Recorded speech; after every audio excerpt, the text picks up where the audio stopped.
카린 슬로버는 일리노이 신문에서 광고 영업 담당자로 일을 했으며 모델로도 첫 발을 내디딘 상태였습니다.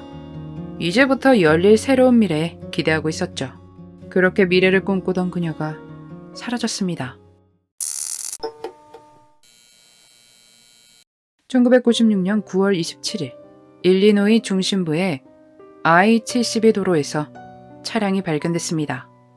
순찰대는 고장난 차량인가 싶어 확인하기 위해 가까이 다가갔죠. 일단 사람은 없었지만 운전석 쪽은 열려 있었고 시동도 잘 걸렸습니다. 과학수사팀은 카린의 지갑, 반쯤 먹은 캔디바와 패스트푸드 포장지, 그리고 운전석 바닥에 검게 그을린 부분을 빼곤 특별한 증거를 발견하지 못했습니다.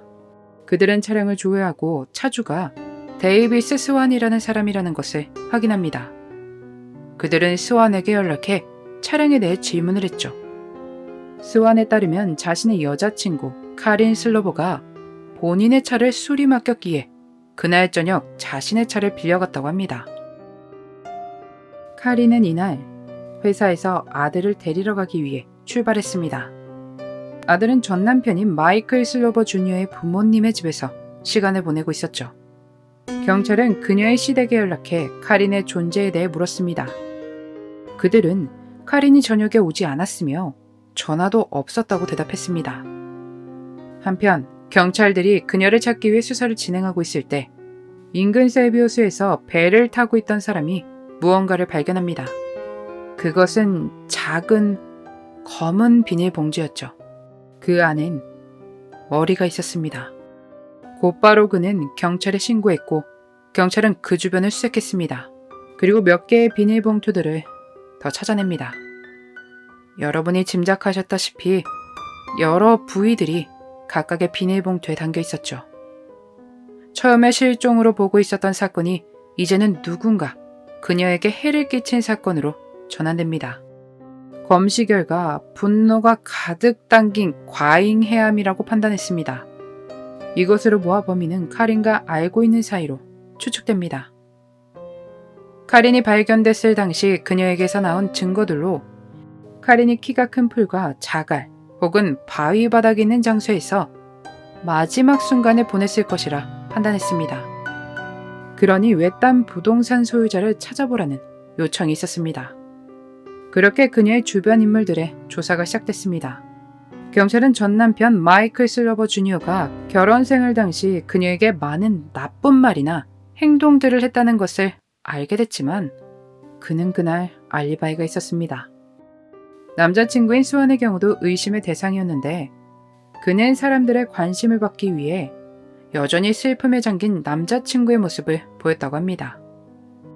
게다가 스완은 이전에 법무관 사칭을 하는 등 법적 문제를 가지고 있었으며 가중구타 문제로 유죄를 받은 전적이 있었습니다. 당시 그는 이 부분을 기억나지 않는다고 주장했었죠. 또 어떤 이들에 따르면 그가 사슴을 처리하는 모습을 본 적이 있었다고 합니다. 그날 그는 결혼식 리허설 참석 예정이었지만 45분 지각을 했고 이 부분에 대해서 증명할 방법이 없었습니다. 그렇게 4시간 동안 신문을 봤다가 번뜩 기억이 떠올라 그 45분 사이 자신이 ATM에 들러 돈을 인출했다고 대답했고 경찰이 확인한 결과 그의 말이 사실인 것으로 밝혀졌습니다. 은행 CCTV에 그가 찍혀 있었던 거죠. 다음으로 경찰이 시선을 돌린 곳은 카린의 전시댁이었습니다. 카린과 시어머니 제넷의 사이가 그닥 좋지 않았던가 봅니다.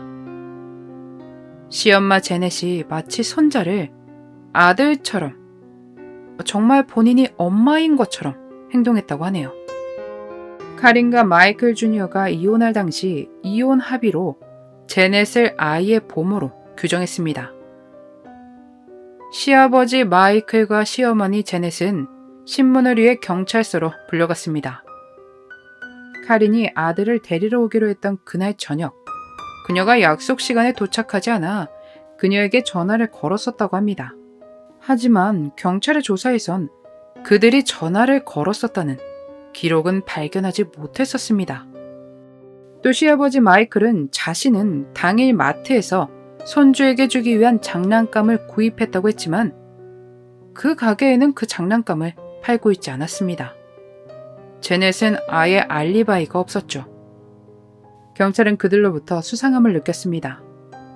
카린이 모델 일을 하기 위해 다른 주로 떠나려는 계획을 갖고 있었고 이 부분이 시엄마 제넷에게 분명 큰 충격이었을 것이라 믿었습니다. 손주를 못 보게 될 테니까요.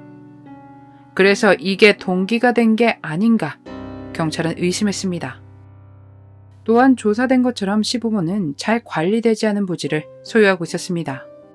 그곳은 관리되지 않아 키가 큰 풀들이 있었지만 사건이 있었던 날 풀을 다듬는 것을 주변 이웃들이 목격했다는 정보가 있었죠. 그 부지에는 콘크리트가 있었는데 카린이 담겨있던 비닐에 넣어진 콘크리트 조각들과 유사해 보였습니다. 발견된 콘크리트 조각들을 비교 분석했지만 명쾌한 답은 나오지 않아 이 부분은 포기해야 했습니다. 이 부지는 사건이 있던 날 이후에 개조에 들어가 무언가를 발견하기란 어려운 일이었지만 포기하지 않고 이 엄청난 넓이의 부지를 수색하길 미군에게 요청합니다.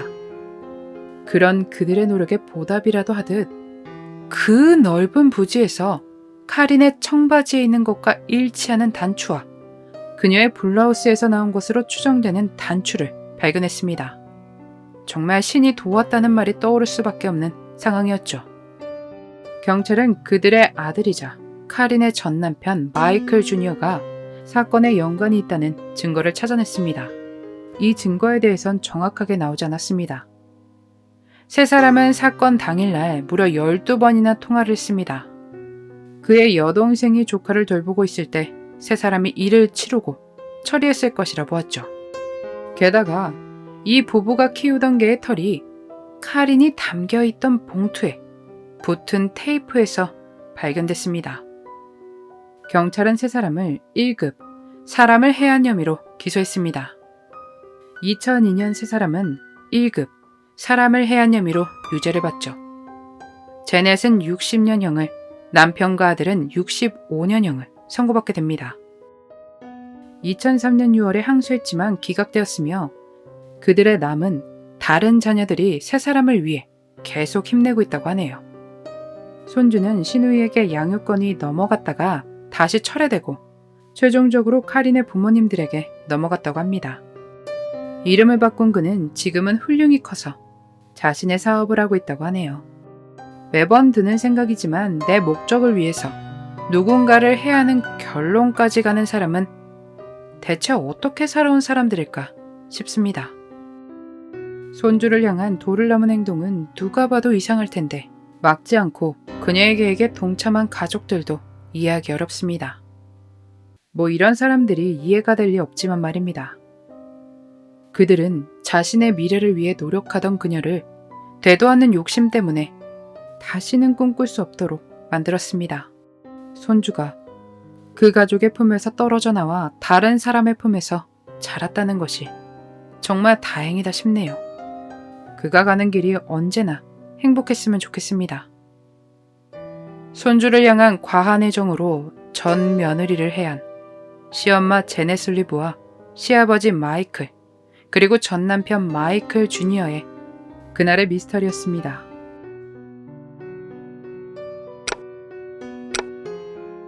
마지막까지 시청해주셔서 감사합니다. 좋아요와 구독은 저에게 큰 힘을 줍니다. 오늘 하루도 수고하셨습니다. 좋은 밤 보내세요.